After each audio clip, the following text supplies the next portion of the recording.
So it's 1 p.m. on a Thursday, so y'all know what that means. We're live at the Birmingham Museum.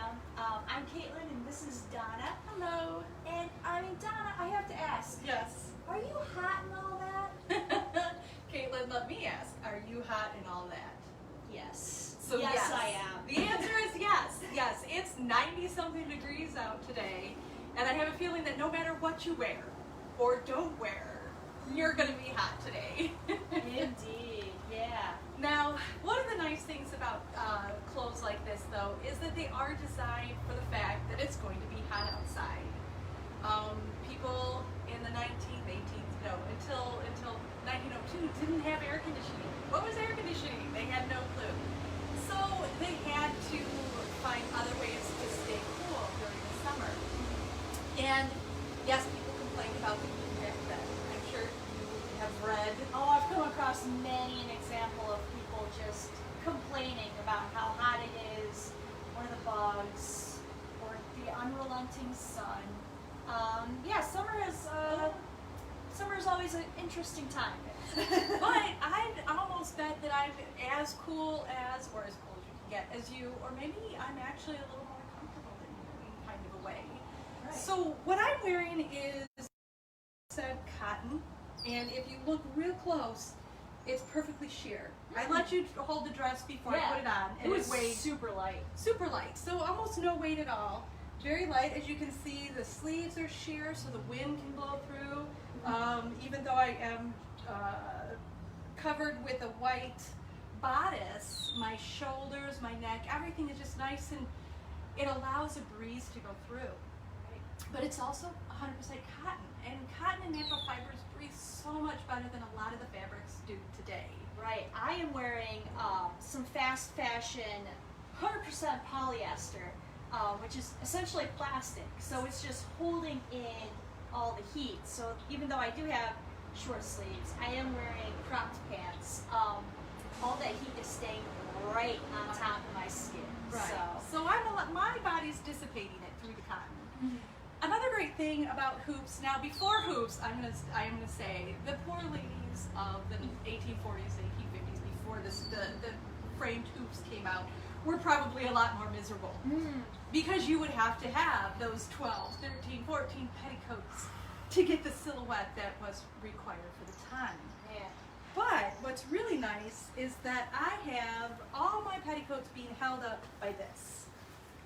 So as you can see, there's quite a lot of room in there to the breeze to really just circulate, draw the heat away from my body. And then the one, what we call a modesty petticoat, just in case I fall down, I don't show the world. You don't have your skirts flying up. I over don't your have head. my skirt. So the modesty petticoat keeps that. But the nice thing, and some people might be like, oh, that must be really hot. But if you've ever worn silk stockings, you'll know that they're very cool. So I have on silk stockings and drawers. And these are nice and cool too. Now what's nice about these, on top of just keeping me modest, is they're going to keep the bugs off of me. Yes. Because another problem in summertime besides the heat, ticks and mosquitoes and all sorts of nasty, creepy crawlers. right, so where I'm looking at you, if you and I were walking in the woods, who do you think is going to get a tick bite? I'm gonna get Up high. so many ticks.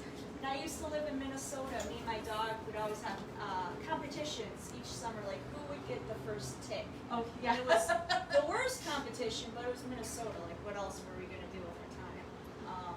Yes.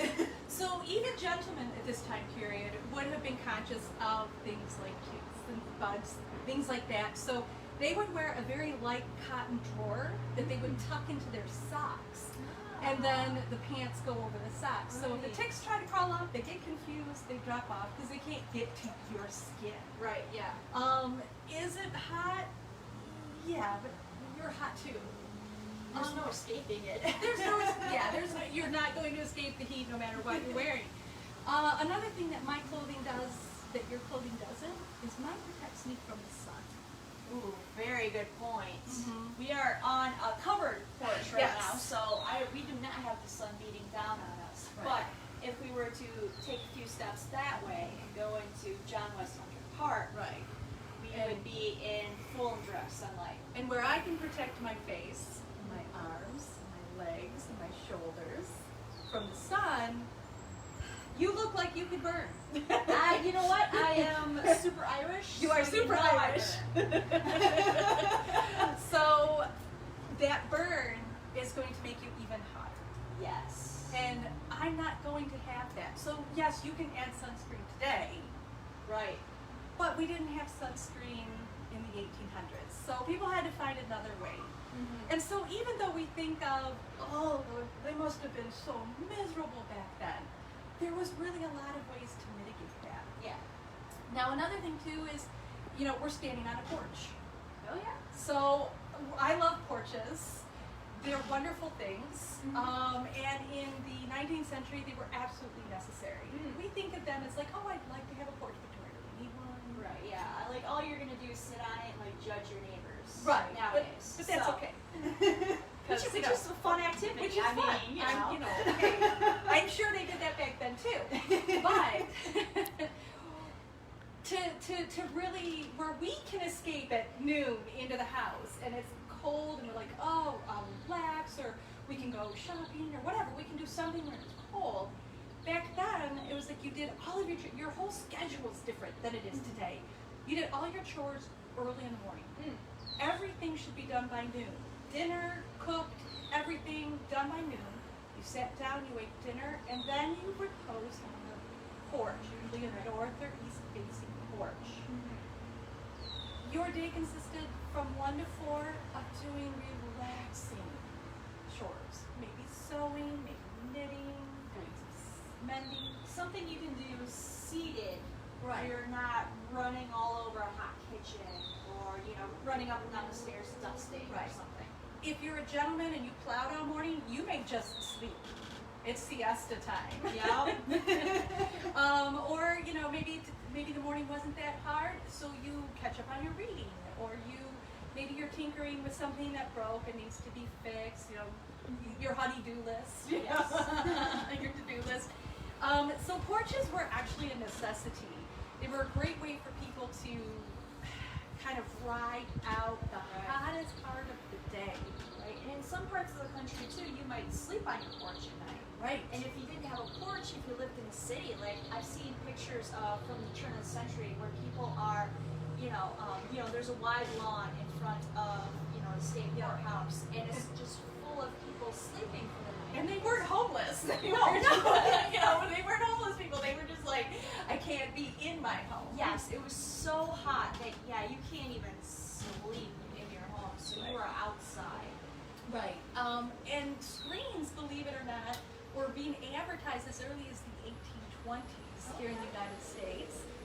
They don't really become popular until the Civil War when they're able to make screens that don't rot and rust fast.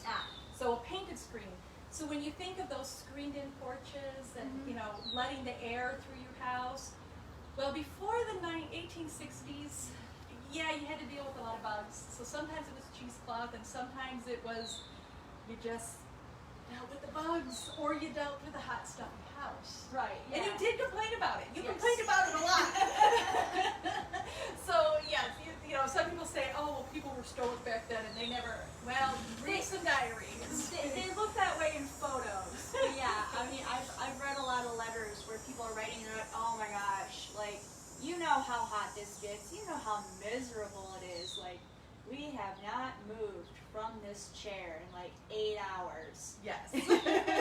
So people did get hot back then too. Yeah. And they complained about it, just like they do today. So people haven't changed. Yeah, I think the more you delve into history, it's like you learn that people have like just fundamentally been the same. Like Right. we like whining. We We like do. trying to get pity from others. Like, Well, one more thing on clothing that I do want to mention is that people also did dress slightly different from the day when they were doing chores to when they were going out. Now this dress is something I might go shopping in. It's a day dress. Maybe I'll go picnicking in it or visit a friend, do something like that in this. Something that I can do during the day. But if I'm at home and I am cooking on that hot stove, I'm going to wear a much looser garment called a wrapper. Or if I was staying at home and it was 1 o'clock and all the chores were done, I might do a tea gown if I were in the city. Yeah. These were dresses that had no full structure. So you could either loosen or even remove the corset altogether. And the nice thing about the wrappers is that's what I'm going to cook my dinner in. Because honestly, if I'm next to a 400-degree stove with 3 layers of cotton, who's going to be hotter, me or you? Probably me. Because I'm a hot pad. I'm wearing a hot pad, you know. So I'm going to be as hot as I am 98 degrees. Yeah. But I'm not going to have that extra 400 from that stove radiating off of me and melting me. Where I've actually seen people walk by those stoves and melt their clothes. Literally get holes where their clothes have melted. Yeah. So I'm like, yeah, I think I'd rather have the 3 layers of cotton, honestly. Yeah. Well, and you know what? This is 2020. We don't have to be outside in this heat if we don't exactly want to. So let's go inside and show some objects from our collection that we have, some other ways that people use. Yes, because I'm at least protecting my hair from frizz. I'm not. You're going to have a beautiful halo. Oh, it's going to be great. This netting is quite nice. I wear it because it honestly keeps my hair from poof, like just exploding, and it keeps it, like if I were outside and it was windy, it keeps my hair kind of contained. Yeah, today was just too hot for me to do all the fancy braids and everything like that, so I think of it kind of like a baseball cap with a lot of people today. I'm just like, you know what, I'm just going to hide it all. Yeah. So yeah, let's go in where it's cool.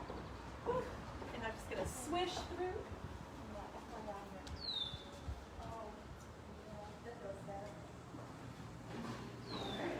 Alright, so I know people are also probably wondering how do you sit in that? Well, yes. So if you're ever wearing a hoop for the first time, the biggest mistake people make is they sit and whoop. You don't want to whoop. So it's just a little delicate. You take your fingers on your hoop and you just spin it up just a tad and gracefully sit. And then if you're me, you don't gracefully sit. Now, and of course, if we didn't have air conditioning, we would have our lovely fans to keep cool. And fans were quite popular. They had different kinds.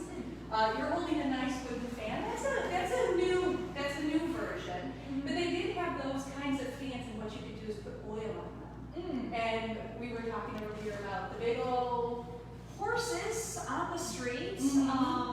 Horses are not toilet trained, so they just sort of go wherever. And on a super humid day, all those scents just sort of hang. And it's a modern problem too. You were telling me this morning. Oh yeah. My dad was downtown Detroit yesterday, and there was a horse who, relieved himself directly in front of the Starbucks, and none of the customers in line really appreciated that. They probably all wish they had a scented fan. Yes! It's right. Everyone scented fans. Drops of lavender around there, and you could at least escape that horrendous smell For a second or two. Yeah, at a time. And you have to remember too, wow, what did the city smell like during that time period? I know people are always talking about, well, how did people smell back then? You know what? I don't think you notice the people as much. Just because of the, you have horses, you have cows, you have all these animals, and, it just wasn't as clean as it is today. Right. But people were conscious of their body odor. People did bathe. They really did. And clothing was designed to help wick away that. The chemise that I'm wearing underneath my dress, actually, the original pattern from the 1860s calls for extra panels to be sewn in the armpits so that it soaks up the extra sweat. Yeah. And you change your chemise every day so that can be washed. Right. And that's the layer closest to your body, so that's absorbing all the sweat. You're not really, your overdress isn't really coming into contact. My overdress is not coming into contact with my body really at all. So the odors that I'm going to emit will probably be not what we would expect today, because we have deodorants and other things like that. But I don't think it's going to be as people would expect. Right. Because, you know, when we think of somebody who doesn't shower for a week or wear deodorant for a week, they usually don't change for a week either. True. Yeah. So they're not, so I just want to say that, you know, yes, you did have your people who just didn't care back then, but I think the majority, just like today, people don't change. You know, fashions may change, but people don't. I would not want to smell back then. That's, you know, what I'm thinking. Yeah, people were still very conscious of, Yes. you know. I mean, I guess social distancing makes that problem disappear a little bit, though. Oh, You're not yes. sitting right up close to people anymore, so Right. you know, you can get away with it. And this is a great outfit for social distancing. You can't get close to me. You know, you cannot get close to me. So, but speaking of fans, we do want to pull out one that is in our collection. Fans were, you know, we love to talk about, you know, the fan dance, and honestly, yes, there was the whole intricate fan thing, if you were trying to catch a husband, if you were high society, but honestly, I mean, a day like today, that might be Yeah, the furthest so thing from your mind. there's a beautiful fan from around the 1860s, 1870s, so just gorgeous, but they were used to cool you. You know, it's like, yes, I know fans were, you know, everyone's like, oh, you have to know how to use a fan. Yeah, just you wave it in front of you and you keep it cool. That's how you use a fan. Right. Because that's how I'm going to use a fan. I don't care what I'm saying to anybody. I'm Right. not. Yeah, and a day like today, I mean, you might not even want men to even get that close to you. Yeah, Just just let's stay I'm away. warm, just Stay away. let me sit here and fan myself. And Yes. come back in the fall. Yes. But, Ooh, and then another question too, because I think we've all seen those costume dramas where women in hoop skirts, they are going up the stairs and they do this. oh, Where they pull their skirts up to their chest yes, no. and to climb stairs. And I'm just thinking that modesty standards of the day, that might be a little untoward. It is, and I know that has nothing to do with keeping cool, but since, you know, we're going to take advantage fully of me wearing this dress because it doesn't happen often. No, we were discussing this upstairs, how Yes. whenever I would interview for a job at a historical society or museum before I landed this one, I would tell them straight up in the interviews, like, listen, I'm too lazy to wear a historic dress. Like, you will not get me in a corset, you will not get me in long skirts, like, no. So, That's the best part of going into history. There are so many facets. right, because before you came here, you actually did historical interpretation Yes, I in did. period garb. Yes, so. Firestone Farm for many years. Daggett Farm for many years. Yes. So we're getting close to the end. Yeah. So why don't I show you how you can walk up the staircase without being, Without flashing your stock. without flashing to the whole world. Yes. So we're gonna go to our beautiful staircase over here in the Allen House. It's one of my favorite staircases. It is a nice It's a beautiful staircase. All right. So this is probably what you're used to seeing. This is probably what you're used to seeing when you see these period dramas. The girls go whoop to walk up that. Well, no. No. It's just a slight, and only one hand. It's just a slight, just enough so that you can clear your feet. And as you can see, I can clear my feet and walk up the stairs without falling just fine. So I'm going to bid you adieu and change back into maybe some more modern clothes for the afternoon. And so join us next week when we will be talking about the Village Players of Birmingham. This was an acting troupe that's still around today. They're actually coming up on a major anniversary. And we have a few mysteries in our archives for the Village Players. So if you know anything about the Village Players and you want to help us solve a mystery, or you're just curious and maybe you haven't gone to the theater in a while and you're just really craving that, aren't we all? Join us next week. But thank you so much for tuning in and have a wonderful rest of your week.